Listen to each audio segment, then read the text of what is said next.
جن صاحب کو آپ اسکرین پر دیکھ رہے ہیں یہ تاریخ طبری بیان کر رہے ہیں، یہ تاریخ طبری والے ہیں اور ہم قرآن والے ہیں۔ جس مسئلے پر آج گفتگو کرنی ہے اس پر ہمارا موقف واضح ہے کہ ہم سکوت اختیار کرتے ہیں، ہم خاموش رہتے ہیں۔ یہ جواب اس لیے دینا پڑ رہا ہے کہ جب اغیار کی طرف سے غلط فہمیاں عوام الناس میں پھیلائی جاتی ہیں، جب غلط باتیں سوشل میڈیا پر چلائی جاتی ہیں تو اس کا جواب دینا بھی اہل حق کا کام ہے۔ ذرا صاحب ان کو سنیے یہ کیا کہنا چاہتے ہیں۔ مولوی سے پوچھ آل ابراہیم کون ہے، تیرا باپ یا علی کا باپ؟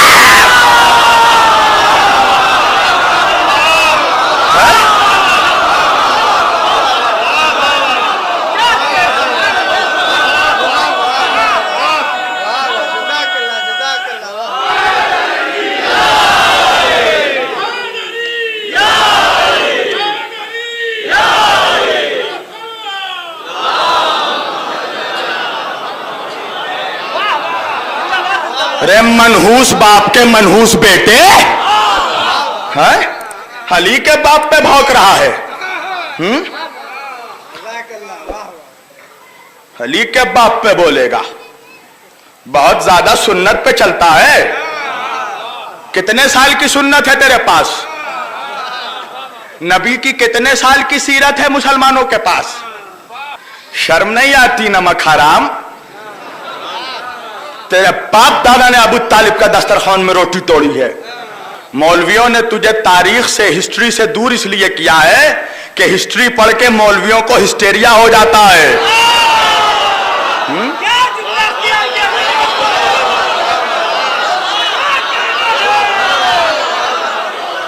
اٹھا کر پڑھ تاریخ طبری، محمد بن جلیل طبری رحمت اللہ، پڑھ اٹھا کر۔ جس کو علی کے در سے عقیدہ نہیں ملا، ملا تو مل گیا، اسے مولا نہیں ملا۔ اللہ اکبر۔ جس کو علی کے در سے عقیدہ نہیں ملا، ملا تو مل گیا، اسے مولا نہیں ملا۔ اور کافر بتا رہا ہے وہ حیدر کے باپ کو، خود جس کو اپنے باپ کا شجرہ۔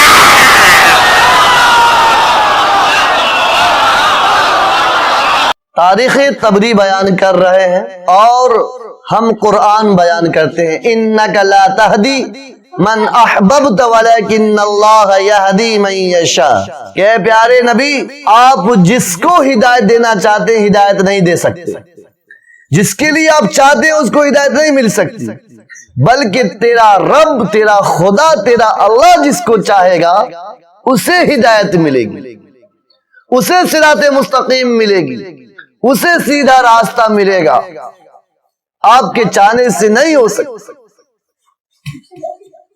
یہ مسئلہ ابو طالب کے ایمان کا ہے۔ اہل سنت والجماعت کا ایک موقف یہ ہے کہ خاموش رہیں، چونکہ ابو طالب کے بے پناہ احسان ہے حضور پاک پر۔ آپ رفیق چچا ہیں، آپ مربی ہیں، آپ نے بہت احسان کیا حضرت حضور پاک صلی اللہ تعالی علیہ وسلم پر۔ ابو طالب کی موجودگی میں کفار مکہ حضور پاک کی طرف انگشت نمائی نہیں کر سکتا تھا، ٹیڑھی آنکھ سے نہیں دیکھ سکتا تھا، اس لیے ہم خاموش رہتے ہیں، اپنی زبان کو ساکت رکھتے ہیں۔ لیکن جب کوئی کیچڑ اچھالتا ہے، جب کوئی غلط باتیں عوام الناس میں پھیلانا چاہتا ہے، غلط فہمیاں عوام الناس میں داخل کرنا چاہتا ہے، تو پھر اہل حق کی جواب دہی ہے کہ اس غلط فہمیوں کو دور کرے۔ جو قرآن کریم کی آیت کریمہ تلاوت کی گئی ہے، یہ آیت سورہ قصص کی ہے اور حضور پاک صلی اللہ تعالی علیہ وسلم پر اس وقت نازل ہوئی جب آپ کے چچا اس دنیا سے رخصت ہو گئے، چل بسے۔ حضور پاک آخری وقت میں اپنے چچا کے پاس جاتے ہیں اور کہتے ہیں چچا جان آپ میرے رفیق چچا ہیں، میں آپ سے بہت محبت کرتا ہوں اور آپ مجھ سے بہت محبت کرتے تھے، لیکن آخری وقت ہے، ایک مرتبہ میرے کان میں کلمہ پڑھ لیجیے، ایک مرتبہ میرے کان میں کلمہ پڑھ لیجئے، میں رب کعبہ کی بارگاہ میں کھڑا ہو کر آپ کے لیے سفارش کروں گا، آپ کے لیے شہادت دوں گا، آپ کے لیے گواہی دوں گا کہ آپ نے کلمہ پڑھا ہے، دین حق کو اختیار کیا ہے، دین محمدی کو اختیار کیا ہے، محمد کے لائے ہوئے شریعت کو اختیار کیا۔ ابو جہل اور امیہ ابن خلف وہیں پر بیٹھا تھا، وہ کہنے لگا کہ ابو طالب کیا موت کے ڈر سے تو محمد کے دین کو اپنائے گا؟ ابو طالب کہنے لگا کہ بھتیجے، اے میرے لال، میرا دل تو چاہتا ہے کہ کلمہ پڑھ کر تیری آنکھ کو ٹھنڈک پہنچا دوں، تیرے دل کو سکون پہنچا دوں، لیکن مجھے خطرہ اس بات کا ہے، مجھے اندیشہ اس بات کا ہے کہ میں اگر تیرے دین کو اختیار کر لیتا ہوں تو مکہ کی عورتیں، کفار مکہ کی عورتیں ہمیں طعن و تشنیع دیں گی اور کہیں گی کہ ابو طالب بزدل تھا، وہ مرنے کے ڈر سے، موت کے ڈر سے محمد کا دین اختیار کیا، لیکن محمد کے دین نے بھی اسے موت سے نہیں بچایا۔ اے بھتیجے، اس لیے میں اپنے باپ عبد المطلب کے دن پر ہوں، اور یہ کہہ کر ان کی روح پرواز کر جاتی۔ حضور پاک صلی اللہ تعالی علیہ وسلم اپنے چچا سے بے پناہ محبت کرتے تھے، بہت محبت کیا کرتے تھے۔ جب آپ پر غم کا پہاڑ ٹوٹتا ہے، آپ افسوس صد افسوس کرنے لگتے ہیں، تو آپ نے کہا آخر میں مجبور ہو کر کہ چچا جان، میں آپ کے لیے استغفار کرتا رہوں گا، میں آپ کے لیے مغفرت کی درخواست کرتا رہوں گا۔ اللہ تبارک و تعالی نے قرآن مقدس میں ارشاد فرمایا، ما کان للنبی والذین آمنوا ان یستغفروا للمشرکین ولو کانوا اولی قربا۔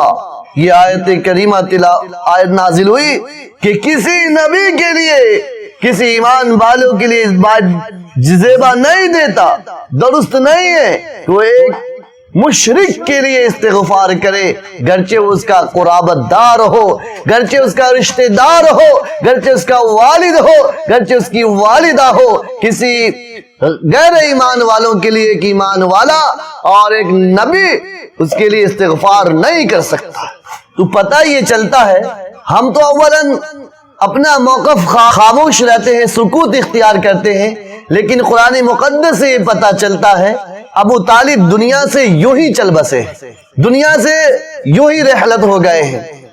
اور یہ حدیث ہے جو میں آپ کو سنا رہا ہوں کہ اللہ کے پیارے نبی صلی اللہ تعالی علیہ وسلم ابو طالب کے پاس تشریف لے گئے کہ چچا کلمہ پڑھ لیجئے، میں آپ کی گواہی دوں گا۔ اس حدیث کو بخاری شریف میں درج کیا گیا۔ کیا ایسا محسوس ہو رہا ہے محمد الرسول اللہ سے محبت کرنے والے ہیں یا آل رسول سے محبت کرنے والے ہیں؟ آل رسول سے محبت کرنے والوں کا انداز یہ نہیں ہوتا، طعن و تشنیع کا نہیں ہوتا، گالی گلوچ کا نہیں ہوتا، کسی کی عزت کو تار تار کرنے کا نہیں ہوتا۔ آل رسول تو وہ ہوتے ہیں، آل رسول سے محبت کرنے والے وہ ہوتے ہیں جو ان کے نقش قدم کو اپناتے ہیں اور دنیا انہیں دیکھ کر ایمان قبول کر لیتی، دنیا انہیں دیکھ کر ایمان قبول کر لیتی ہے، دنیا کلمہ پڑھ لیتی ہے۔ اور دیکھیے حضور پاک کا نام کس انداز میں لے رہے۔ دعوت ذوالشیرہ کس کے گھر پہ ہوئی؟ مفتی کے گھر پہ۔ بہت زیادہ سنت پہ چلتا ہے۔ کتنے سال کی سنت ہے تیرے پاس؟ نبی کی کتنے سال کی سیرت ہے مسلمانوں کے پاس؟ کتنے سال کی؟ محمد الرسول اللہ صلی اللہ تعالی علیہ وسلم ایسے انداز میں بیان کر رہے ہیں کہ ان کے نزدیک محمد الرسول اللہ کا کوئی رتبہ ہی نہیں ہے، کوئی مقام ہی نہیں ہے، اور کہلاتے ہیں کہ ہم حسین والے ہیں، ہم علی والے ہیں۔ ارے پہلے محمد، پھر علی، پھر حسین ہے، پہلے محمد کا نام صحیح لیجئے، اس کے بعد علی سے محبت کارگر ہوگی، اور علی کو صحیح سے پکاریے، صحیح سے ادب کیجئے، اس کے بعد حسین کی محبت کارگر ہوگی۔ حسین والے ہم ہیں۔ کہ آپ کے سوال کا جواب اینٹ کا جواب پتھر سے دے سکتے تھے، لیکن میرے پیارے آقا کا یہ اصول نہیں ہے۔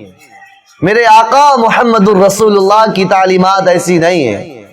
حضرت حسن اور حسین کی تعلیمات یہ نہیں ہے کہ مجمع کے بیچ میں بیٹھ کر، عوام الناس میں بیٹھ کر، ایک علماء کی، جس علماء کو اللہ کے پیارے نبی نے العلماء ورثۃ الانبیاء فرمایا ہو، اس کی عزت کو پاداش کیا جائے، اس کی عزت کو تار تار کیا جائے۔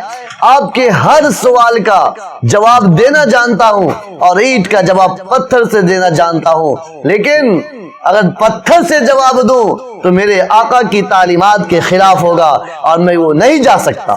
میں جیتے زندگی اپنے آقا کی تعلیمات کے خلاف نہیں جا سکتا۔